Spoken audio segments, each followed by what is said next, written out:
Top quality और consistent performance के लिए सिर्फ सिल्वर पंप्स। टॉप क्वालिटी और कंसिस्टेंट परफॉर्मेंस के लिए सिर्फ सिल्वर पंप्स, नाम याद रखना। महाराष्ट्रात जन्माला आलेल्या पोराला जर विचारलं तुझं अस्तित्व काय, ओळख काय, तर ते अभिमानानं छाती फुगवतं आणि गर्वानं सांगतं की चिरल्या जरी आमच्या नसा तरी उधळण होईल भगव्या रक्ताची, आणि फाडली जरी आमची छाती तरी मूर्ती दिसेल छत्रपती शिवाजी महाराजांची। एका वाक्यात सांगायचं झालं तर महाराष्ट्र म्हणजे छत्रपती शिवाजी महाराज, आणि छत्रपती शिवाजी महाराज म्हणजेच महाराष्ट्र। छत्रपती शिवाजी महाराजांच्या नंतर या महाराष्ट्रामध्ये जेवढे म्हणून कोणी महापुरुष जन्माला आले त्या सर्वांनी गुरुवर्य जर कुणाला मानलं तर ते छत्रपती शिवाजी महाराजांना मानलं। महात्मा ज्योतिराव फुले असू द्या, भारतरत्न डॉक्टर बाबासाहेब आंबेडकर असू द्या, लोकशाहीर अण्णाभाऊ साठे असू द्या, या सगळ्या मातब्बर मंडळींनी, भारतरत्न डॉक्टर बाबासाहेब आंबेडकर तर म्हणाले राज्यघटना तयार करत असताना, संविधानाची निर्मिती करत असताना मला मोलाचं सहकार्य जे झालं ते हिंदवी स्वराज्य संस्थापक छत्रपती शिवाजी महाराजांच्या स्वराज्याचं झालं। आणि त्याचं कारण असं, बाबासाहेबांना लोकशाही आणायची होती आणि महाराष्ट्राच्या मातीत पहिल्यांदा लोकशाहीचा बीज रावणारा राजा म्हणजे छत्रपती शिवाजी महाराज आहे। हे छत्रपती शिवाजी राजाचं राज्य नाहीये तर हे रयतेचं राज्य आहे असं म्हणत लोकशाहीची पायाभरणी करणारा राजा म्हणजे छत्रपती शिवाजी महाराज आहे। रयतेचं राज्य म्हणणारे छत्रपती शिवाजी महाराज, आणि इतके पराक्रम, इतके पराक्रम।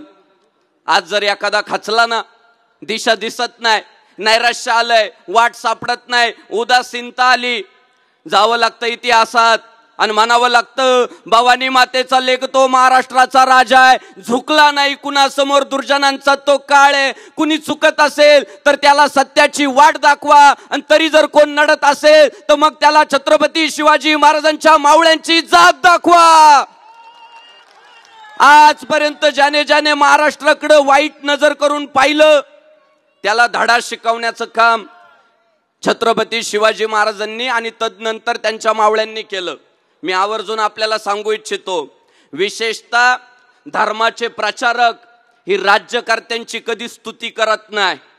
धर्माचे प्रचारक लवकर बोलतच नाही राज्यकर्त्यांवर, पण पहिला चमत्कार घडला महाराष्ट्राच्या मातीत। जिजाऊंच्या पोटी छत्रपती शिवाजी महाराज जन्माला आले आणि त्या माऊलीने सांगितलं, बाळा पाय चाटण्याचा आपला इतिहास नाहीये, आज आपल्याला कलंक लागलाय। कोण म्हणतंय औरंगजेबाचा पाय चाटला, कोण म्हणतंय अब्दुल्लाचा बूट चाटला, चाटाचाटीमध्ये पुरुषार्थ वाटायला लागलाय। या दिशाहीन झालेल्या हिंदू समाजाला आपल्याला योग्य रस्त्यावर आणलं पाहिजे, पुन्हा भगवा फडकावला पाहिजे, पुन्हा गोमाता वाचवली पाहिजे, देवळं संरक्षित केली पाहिजे। त्यामुळं बाळा आपला पाय चाटणाऱ्यांचा इतिहास नाही, सोन्याची लंका असणाऱ्या, रावणाला अंगाला पाला पाचोळा बांधणाऱ्या एका सर्वसामान्य पोरानं, वनवासी पोरानं हरवलं होतं। मग आपण रावणाला ठोकू शकतो तर औरंग्या की झाड की पत्ती आहे, अशी शिकवण त्या काळात राजमाता जिजाऊबाई साहेबांनी छत्रपती शिवाजी महाराजांना दिली। आणि इतके पराक्रमी, इतके पराक्रमी रायरेश्वराच्या मंदिरात स्वराज्य स्थापनेची शपथ घेतली। आणि पहिली मोहीम जर काय राबवली तर गायी कापणाऱ्या कसायांचे हातपाय तोडायचं काम छत्रपती शिवाजी महाराजांनी केलं। आणि त्यांच्या त्या कामावर त्या काळातले सगळे साधू इतके प्रभावित झाले, इतके प्रभावित झाले। या महाराष्ट्राच्या मातीत गावोगाव मारुतीरायाचे मंदिर उभे करून हिंदू पोरांना जाग करण्याचं काम करणारा एक साधू व्यक्तिमत्व म्हणजे समर्थ रामदास स्वामी। रामदास स्वामींनी स्वतःचं मोठेपण बाजूला ठेवून टाकलं आणि या राजाबद्दल काय बोलले रामदास स्वामी, निश्चयाचा महामेरू, बहुत जनांसी आधारू, अखंड स्थितीचा निर्धारू, श्रीमंत योगी। इतिहासात पहिल्यांदा एका राजाला योगी म्हणण्याचं धाडस समर्थ रामदास स्वामींनी केलं। सोपं नव्हतं।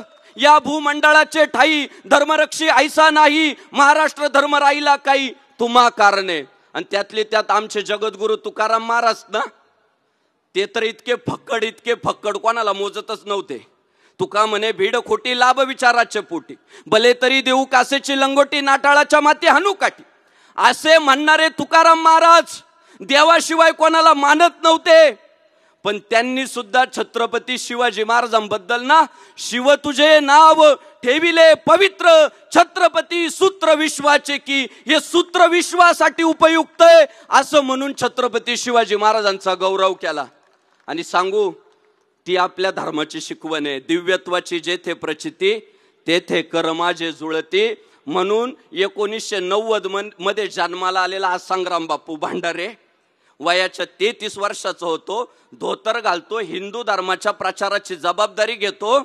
पण एकनाथ शिंदे साहेबांसारखा मुख्यमंत्री दिसला ना, तिथं पायाला हातच लावतो.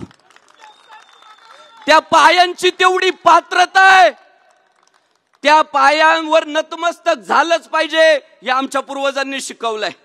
आमच्या समर्थांनी जर शिवरायांना मानलं असेल, आमच्या तुकाराम महाराजांनी जर शिवरायांना मानलं असेल, खरं सांगू 2022 मध्ये महाराष्ट्रातलं संकटात आलेलं हिंदुत्व जर कोणत्या वाघामुळे टिकलं ना, त्यांचं नाव एकनाथराव शिंदे साहेब आहे. साहेब, आम्ही स्तुती पाठक नाही, मी एकदाही साहेबांना भेटलेला नाही. धावत्या रस्त्यावर आमच्या भेटी आहे. साहेबांची एकांतात भेट नाही, कारण साहेब सगळ्यांना साहेबांना भेटायचंय. खरं सांगू, आम्ही साहेबांचे स्तुती पाठक नाही, आम्ही साहेबांचे भक्त आहे. आणि सांगू आपल्याला, त्यांचं भक्त होण्यामध्ये आपला स्वार्थ काय माहितीये? भगवा सुरक्षित राहणार आहे. जो हिंदू हित की बात करेगा वही देश पे राज करेगा. आपण जर साहेबांच्या पाठीशी उभे राहिलो ना, तर घारडा चौकाचा छत्रपती शिवाजी महाराज चौक व्हायला वेळ नाही लागत. अहो साहेब, मी घारडा काय भानगडे टाकून पाहिलं. गुगलने काय सांगितलं माहितीये का? खोकला. वाईट नका वाटून घेऊ बाबा, कोणाचे संबंध असू शकतात, पण खरंच गुगलला टाकून बघा घारडा काय भानगडे. तर घारडा टाकलं तर खोकला आलं. आणि या डॉक्टर श्रीकांत शिंदे साहेबांनी ना, त्या घारडाचं काय करून टाकलं? छत्रपती शिवाजी महाराज चौक करून टाकलं. ओ हा फक्त पुतळा नाहीये, हे फक्त स्मारक नाहीये, हे फक्त शिल्प नाहीये, भविष्यातलं हिंदुत्व सुरक्षित करण्याचं ते औषध आहे. जो व्हायरस आपल्याकडे वाकड्या नजरेने पाहतो ना, त्या व्हायरसनी ती तलवार पाहिली ना, बिळात जाऊन बसणार आहे डायरेक्ट. महाराज, तो चौक आज एवढं मोठं काम आमच्या डॉक्टर श्रीकांत शिंदे साहेबांनी केलं. मी मागेही म्हणालो होतो, संसदेमध्ये जेव्हा हनुमान चालीसा संकटात आला होता महाराष्ट्रात साहेब, तेव्हा आमच्या श्रीकांत दादांनी मुद्दा मांडला, काय प्रॉब्लेम झालाय? मारुतीची भक्ती करत करत आम्ही दंडबैठका मारल्या आहे, हनुमान चालीसाची अडचण काय? एका समोरच्या खासदारानं जरा फिरकी घेतली. तो म्हटला, काय हनुमान चालीसा लावलो, तुमचा पाठ आहे का हनुमान चालीसा? आमचा सिंह उठला, सिंह, आणि खाड खाड खाड खाड खाड हनुमान चालीसा म्हणायला सुरुवात केली. तो खासदार अजून कोमात आहे मानसिक दृष्ट्या, डायरेक्ट नाही पण मानसिक दृष्ट्या कोमात आहे. तुम्हाला वाटत असेल दादाचा हनुमान चालीसा पाठ आहे, पण दादाने त्या दिवशी फक्त ना हनुमान चालीसा नव्हता म्हटला, त्या दिवशी आपल्या हिंदू धर्माचं नाव उज्ज्वल केलं होतं.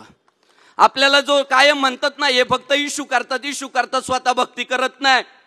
त्यांनी हनुमान चालीसा ज्या दिवशी म्हटला ना, त्या दिवशी कळालं का इथला हिंदू उपासना करणारा आहे, भक्ती करणारा आहे, देखावा करणारा नाही. म्हणून एकनाथराव शिंदे साहेब हे महाराष्ट्रातील फक्त एक नेते नाहीये, एकनाथराव शिंदे साहेब ही महाराष्ट्राची गरज आहे. ओ त्या प्रतापगडाच्या पायथ्याला अब्दुल्लाच्या कबरीभोवती जे अतिक्रमण वाढवलं होतं ना, आमच्या साहेबांनी मुख्यमंत्री झाल्यावर आहे ना 1.5 तासात उकडून फेकलो. साहेब, आज मी तुमच्याकडे काही मागायला नाही आलेलो, काहीच नाही. ओ दादा, आयुष्यात कधी काही मागणार नाही. माझी एकच मागणी आहे, 1.5 तासात तुम्ही त्या अब्दुल्लाच्या कबरी भोवतीचं अतिक्रमण हटवलं आणि एक पराक्रम नोंदवला. ऐतिहासिक झाला तो विषय, पुन्हा होणे नाही भाऊ, बरोबर? आता आमची विनंती काय माहितीये का, कुणाला पटतंय का नाही, पण माझं व्यक्तिगत मत आहे, सध्या जे महाराष्ट्रात चाललंय ना, औरंग्याची कबर उखडून फेकायची, ती उखडलीच पाहिजे. उखडलीच पाहिजे. पण त्याच्या अगोदर माझ्याकडून साहेबांकडून माझी व्यक्तिगत साहेबांकडून अपेक्षा काय माहितीये का? त्या औरंगजेबाची कबर आहे ना, पहिल्यांदा करा म्हणजे काय माहितीये का? 4 अँगल नवे नाही, भंगारच्या दुकानातले गंजलेले 4 अँगल आणि 3 पत्रे, ते पण नवे नाही, गळकेच ओलं पडलेले 3 गळके गंजलेले पत्रे आणि 1 फुटकी पाटी आणि त्याच्यावर पेंटर कडून नाही लिहायचं, लहान एखाद्या 6वीतल्या पोराला लिहायला लावायचं, औरंगजेबाची कबर, म्हणजे हस्ताक्षर अजिबात व्यवस्थित नसणार. आणि ती पाटी लावून टाकायची, औरंगजेबाची कबर, 4 अँगल, 3 पत्रे, 1 फुटकी पाटी. त्या औरंगजेबाची कबर केली पाहिजे आपल्याला. त्याच्या पुढे ते मार्बल जे लावलंय, रोज चादरी जे टाकताय, अहो त्याने आमच्या संभाजी महाराजांना 40 दिवस हालाल करून मारलं. साहेब तुमच्या चरणी एवढीच विनंती आहे आणि आम्हाला खात्री आहे हे फक्त टिळ्यावाला बाबा करू शकतो. हे करण्याची धमक दानत या टिळ्यावाल्या बाबत आहे. औरंगजेबाची कबर करून टाकावी. येणाऱ्या त्या काळात साहेब शिवरायांना सुद्धा अब्दुल्ल्याची कबर बनवायची काही गरज नव्हती, पण शिवरायांनी प्रतापगडाच्या पायथ्याला अब्दुल्ल्याची कबर का बनवली माहितीये? पुढच्या काळात आपले पोरं म्हणतील ना, शत्रूलय मोठा राव, आपण काय टिकणार आहे त्याच्या पुढं, तेव्हा त्या पोरांना आदर्श ठरेल की 50,000 प्लस सैन्य घेऊन आलेला धिप्पाड देहाचा अब्दुल्ल्या आमच्या छत्रपती शिवाजी महाराजांनी फाडला होता. आणि तो आदर्श आमच्या पुढच्या पिढ्यांना भेटला तर पुढची पिढी मोटिवेट होईल. आणि त्यामुळं शिवरायांनी त्याची कबर बांधली. त्यात भाईचारा अजिबात नव्हता, ती पुढच्या पोरांना ऊर्जा देण्यासाठी बनवून ठेवली. तशी औरंगजेबाची कबर सुद्धा आहे ना, जो औरंग्या महाराष्ट्र गिळायचा म्हणून छत्रपती संभाजी महाराजांना संपून अख्खा महाराष्ट्र गिळंकृत करायचा या स्वप्नानं या महाराष्ट्रात आला, हायदोस घातला. पण संभाजी महाराजांच्या बलिदानानंतर आमचा महाराष्ट्र इतका पेटून उठला का औरंग्याला पुन्हा दिल्लीत जाता आलं नाही. महाराष्ट्रानंच औरंग्याला गिळला. हे वर्षानुवर्ष पुढच्या पिढ्यांना दिसलं पाहिजे. पण कशात दिसलं पाहिजे? मार्बल मध्ये नाही, 4 गंजके अँगल, 3 फुटके पत्रे, उघडी त्याची कबर झाली ना साहेब, पिढ्यानुपिढ्या माझ्या घरात जेवढे पोरं जन्माला येतील ना, त्यांना एवढंच सांगल, शिंद्यांच्या घराची चाकरी करायची. साहेब करू शकतात. प्रखर हिंदुत्व साहेबांचं. डॉक्टर श्रीकांत शिंदे साहेब, शुद्ध बीजापोटी फळे रसाळ गोमटी. अहो डॉक्टर भरपूर आहे, पण ते फक्त शरीराचा इलाज करतात. पण आमचे डॉक्टर श्रीकांत शिंदे साहेब विरोधकांचा सुद्धा इलाज करतात. हिंदुत्व विरोधी ज्या कारवाया होतात त्यांचा इलाज करतात. आणि त्यामुळे अशा डॉक्टरची उभ्या महाराष्ट्राला गरज आहे. भरपूर वक्ते बोलणार आहेत. साहेबांच्या चरणी नतमस्तक होतो. साहेबांना खूप आयुष्य लाभलं पाहिजे, उत्तम आरोग्य लाभलं पाहिजे. छत्रपती शिवाजी महाराजांच्या चरणी अशीच त्यांची सेवा वर्षानुवर्ष चालली पाहिजे. आणि त्यासाठी तुमची आमची सगळ्यांची जबाबदारी आहे. जेव्हा हिंदुत्वाच्या विरोधात, शिवसेनेच्या विरोधात, मी नेहमी म्हणतो की शिवसेना महाराष्ट्रातील पक्ष नाही, ती तुमची आमची सर्वांची गरज आहे. जेव्हा कोणी बोलतं, सोशल मीडियावर असू द्या, व्यक्तिगत असू द्या, आपण सगळ्यांनी पेटून उठलं पाहिजे. साहेबांच्या विरोधात जेव्हा कोण बोलतं, आपण आपल्या पातळीवर विरोध केला पाहिजे. मग साहेब बघतील का, दखल घेतील का? 100 व्हिडिओ असतील माझे, एकही साहेबांनी पाहिलेलं नाही, पण काम चालूच आहे ना. साहेबांसाठी नाही, ते आपल्या हिंदू धर्मासाठी आहे. आणि ते आपल्या सगळ्यांना करायचंय. पुढच्या काळात पेटून उठायचंय. आणि हा भगवा ध्वज भगवान श्री रामांचा, भगवान श्री कृष्णांचा, छत्रपती शिवाजी महाराजांचा, आमच्या एकनाथ शिंदे साहेबांचा, आणि तोच भगवा ध्वज तुम्हा आम्हा सगळ्या मावळ्यांचा. व्यासपीठावर उपस्थित महाराष्ट्र राज्याचे उपमुख्यमंत्री सन्माननीय एकनाथरावजी शिंदे साहेब यांचे मनापासून धन्यवाद व्यक्त करतो. सन्माननीय खासदार, संसद रत्न डॉक्टर श्रीकांत शिंदे साहेब, आपले मनापासून धन्यवाद व्यक्त करतो. सन्माननीय आमदार राजनजी साळवी साहेब, आपले मनापासून धन्यवाद व्यक्त करतो. आणि आपल्या हिंदुत्वाची धगधगती तोफ, फक्त तोंडाची वाफ घालवणारे नाही तर हातात शस्त्र घेऊन लढा देणारे आपले हिंदू तेज सूर्य धनंजय भाई देसाई यांचे मनापासून धन्यवाद व्यक्त करतो. मी मगाशी आमचे मंगेश दादा चिवटे यांच्याशी बोलत होतो. दादा, हे पुतळे वगैरे उभे करत असताना आपल्याला गड किल्ल्यांवर पण लक्ष दिलं पाहिजे.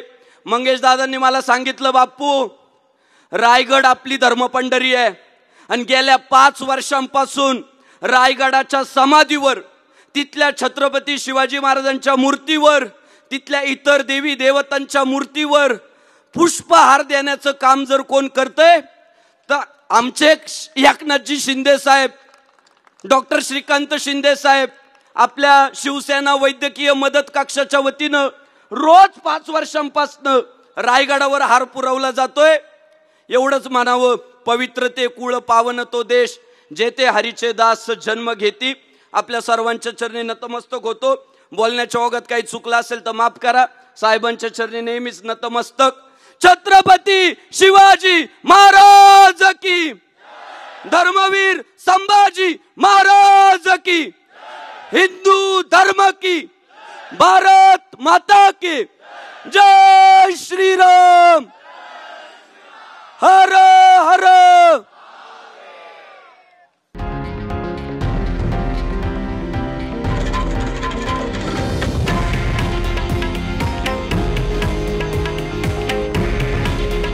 हे आहे देशातील नंबर 1 न्यूज नेटवर्क आणि आपण पाहत आहात TV9 मराठी. काळजी तुमची, हित महाराष्ट्राचं.